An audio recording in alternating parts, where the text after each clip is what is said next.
Hi, families. Part of our role, both as the church and as parents, is to help our children grow as disciples, and learning how to worship is an important part of that discipleship. This is why we have Family First Sundays at Christ, to give us all opportunities to worship with our children and participate in communion together. As we prepare to worship together, I want to acknowledge that worshiping with our children can be exhausting, just like everything else in parenting. As someone who has both attended and led worship services with a child in tow, I have certainly had times when I wished I was in worship alone.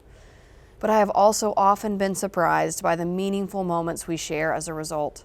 The things our son notices, the questions that help me think about something in a new way, the joy of watching him understand parts of our faith for the first time.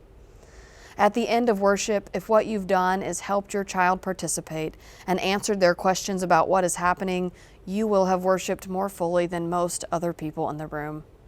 As Robbie Castleman says of worshiping with children, the effort can be exhausting and it can be pleasing to God.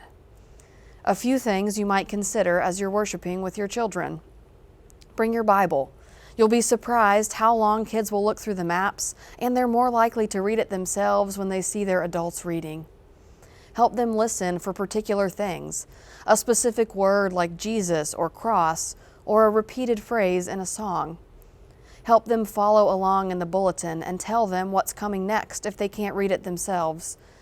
And don't forget to use the great worship packets that Miss Crystal puts together. As a reminder, we also have a playground in both worship spaces.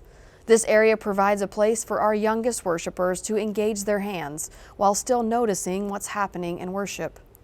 While you're in the playground with your children, we hope you'll still use the worship bags and engage in various parts of worship together. We look forward to seeing you in worship soon.